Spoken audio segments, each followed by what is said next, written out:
In 2021, at the height of lockdown, a publishing company, 𝗬𝗵𝗶𝘀 Publishers International, or 𝗬𝗵𝗶𝗶𝘴 for short, began to draw attention. While other businesses were crumbling, 𝗬𝗵𝗶𝗶𝘴 was hiring. It was a startup filled with promise, especially during a global pandemic, the brainchild of one man, Michael O'Connor. And it was during the time of COVID.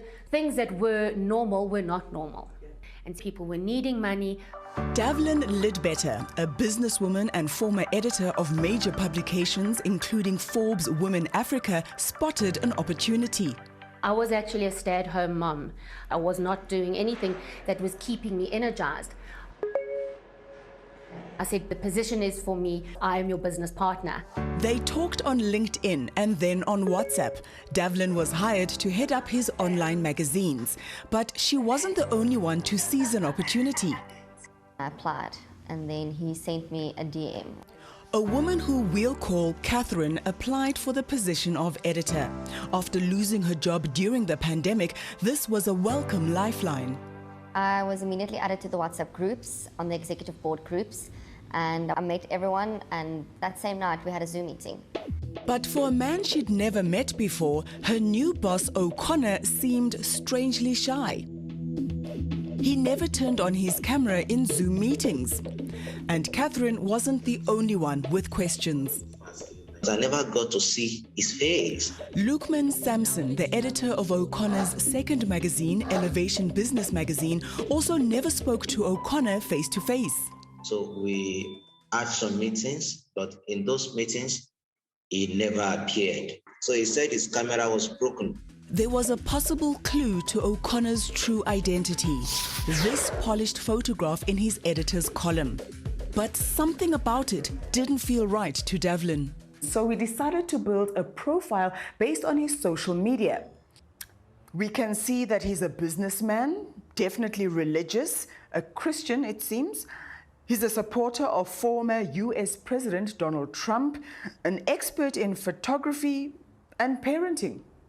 There were times when he would just disappear for a period of time.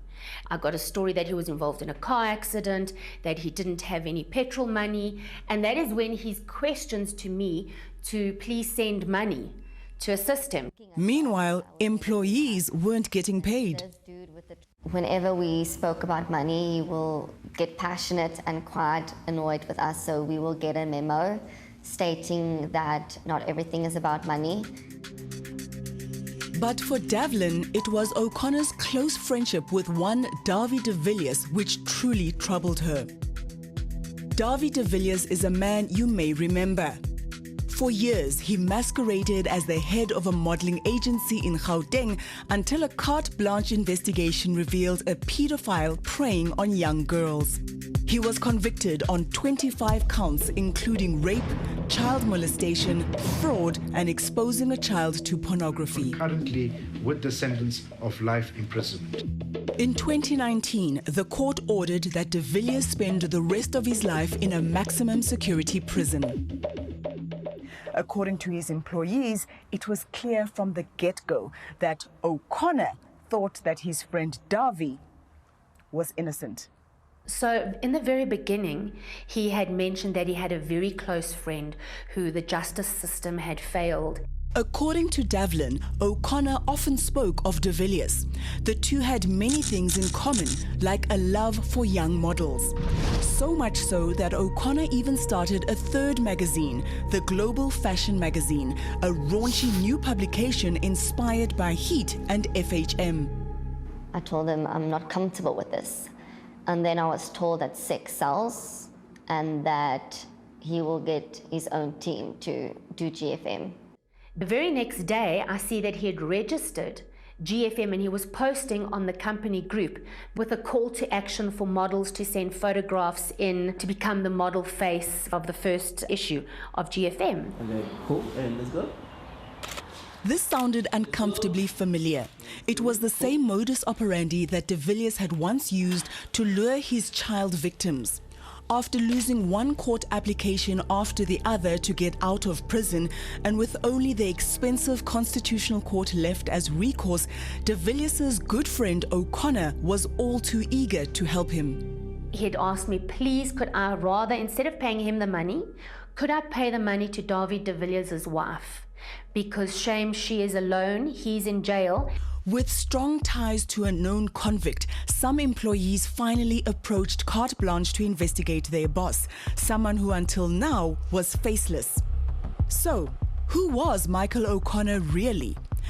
A reverse image search online and a consultation with a graphics specialist revealed some startling details.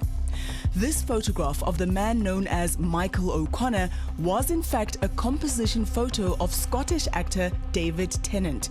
But look closely, it seems that his jawline has been photoshopped.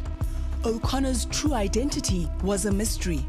When you started to ask questions, he went absolutely berserk and screamed and shouted and belittled. Everybody is terrified, and that is also a way in which he intimidated people. Then a new advocate for Dawie de Villiers emerged, a journalist named David 𝗂𝗶𝘀, based in the Netherlands. 𝗂𝗂𝗏 launched an online campaign to clear de Villiers' name. But during our investigation, a troubling picture began to emerge. We analyzed 𝗂𝗏𝘀's picture and found that this was actually a depiction of overseas actor 𝗦𝗂𝗍𝗆. I know how it works. They want proof of address. Yeah, but you've got to have an ID somewhere. Like when you were born, you were registered. The audio files through the software, very advanced software, registers the frequencies of the voice. Each person has got his own frequency. It's like a fingerprint. 𝗬𝗂 de Swart is an accomplished forensic investigator. We supplied voice notes of both de Villiers and O'Connor to de Swart and his colleague, who has decades-long experience in forensic voice comparison.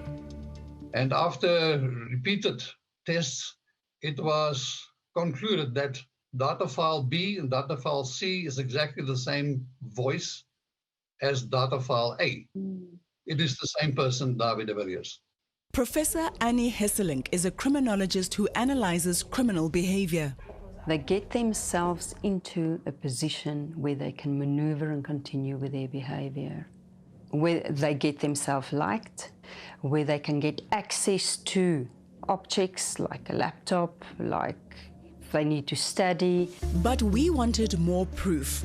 Dr. 𝗀𝗏𝗏, a forensic linguist, analyzed and compared texts written by de Villiers, O'Connor, and the journalist David 𝗂𝗏𝗏 to determine if they were indeed the same man.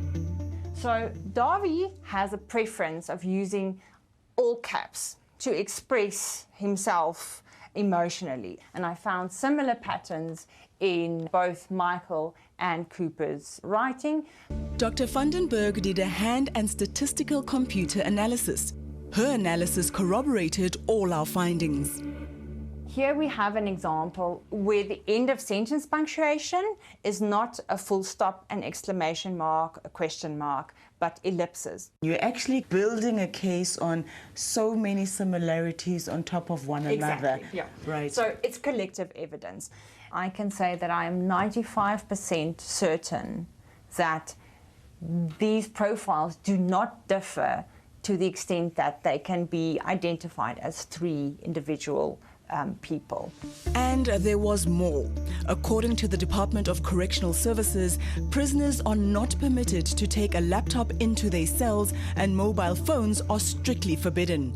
Sexual assault? Except for Dawie de Villiers. In 2021, de Villiers obtained a court order compelling correctional services to give back his confiscated laptop while he studied a course abroad. You know, I had a lot of aggression. I had a lot of, oh, I get tearful. That man is ruining people's lives. He's hiring women that have got children that they need to feed, and he's lying. We approached the authorities with our evidence. Then, on Wednesday, Correctional Services raided de Villiers' cell. They found contraband and some items that are not permitted, including SD cards, a hard drive, a cell phone, and a data SIM card. They also confiscated the study laptop. This is where the power of manipulation plays a big role, where there might be more than just him involved in the situation to have that access.